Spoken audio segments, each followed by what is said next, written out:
Bonjour et merci d'être ici. Nous devrions être 1 million.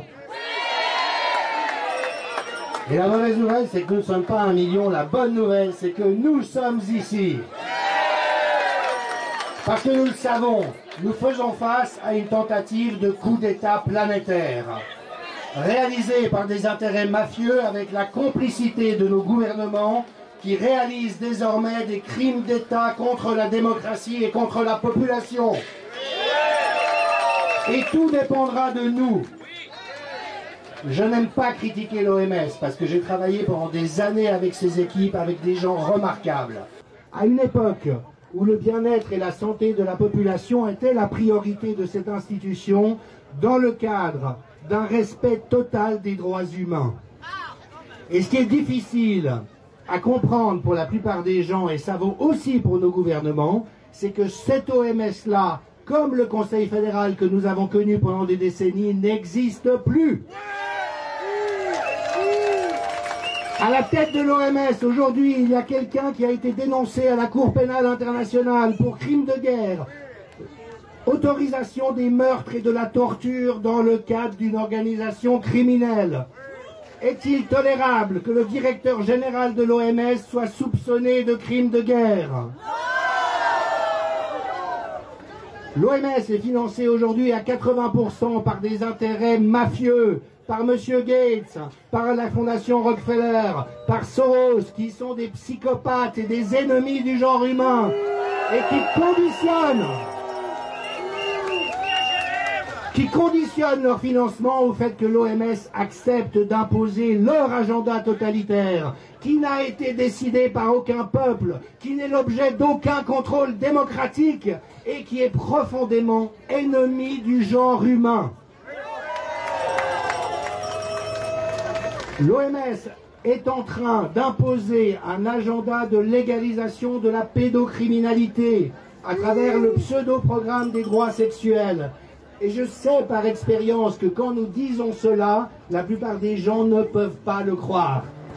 Et en fait, la difficulté à laquelle nous sommes confrontés, c'est que c'est trop gros pour que les gens puissent l'imaginer. Ce qui se déroule est d'une gravité telle que l'immense majorité des gens, mais comme c'était le cas de nos populations en 1939 ou 1938, ne peuvent pas imaginer la réalité de ce à quoi nous sommes confrontés. Et c'est à nous de les mettre en échec.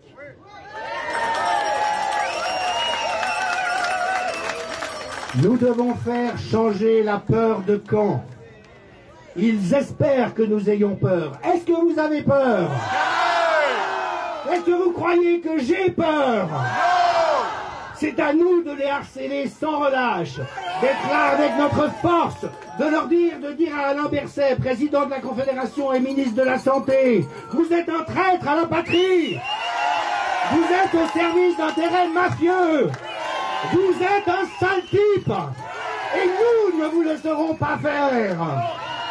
Et nous devons les harceler sans relâche, aller devant les ministères, devant les organisations de santé, devant les organisations internationales, en disant « Vous n'y arriverez pas, nous vous traînerons devant la justice, et si la justice aujourd'hui est trop corrompue pour appliquer les lois, nous ferons ce qu'il faut pour la changer et veiller à ce que vous terminiez là où vous devez terminer, derrière les barreaux !»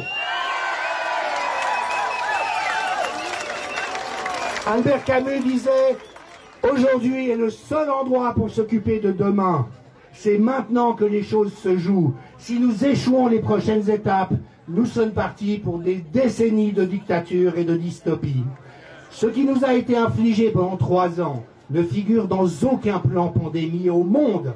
Pas un seul ne prévoyait de confinement, de fermeture, de passe sanitaire, de port du masque. Pas un seul. Il y a un seul document qu'il avait prévu. Il émane de la Fondation Rockefeller en 2010. C'est un scénario dystopique de soumission totale de la population. Pourquoi M. Tedros a mis aux poubelles tous les plans pandémie et, comme on l'a vu en Suède ou au Texas ou en Floride, aurait permis de gérer cette épidémie sans dommage, pour imposer un agenda totalitaire? Nous avons la réponse. C'est parce qu'il n'est qu'une pute, une prostituée à des intérêts mafieux.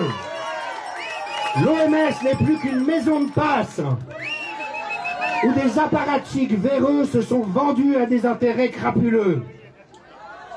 Bien sûr, ils ont la violence d'État.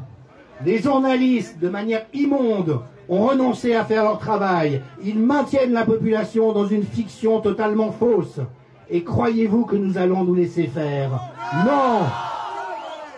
Un sage, il y a quelques millénaires, a dit « Les pierres elles-mêmes crieront ». Nous crierons et nous ferons crier la nature et la terre entière au service de l'humanité pour mettre ces crapules en échec. Et nous y arriverons. Merci. Voilà, quelqu'un veut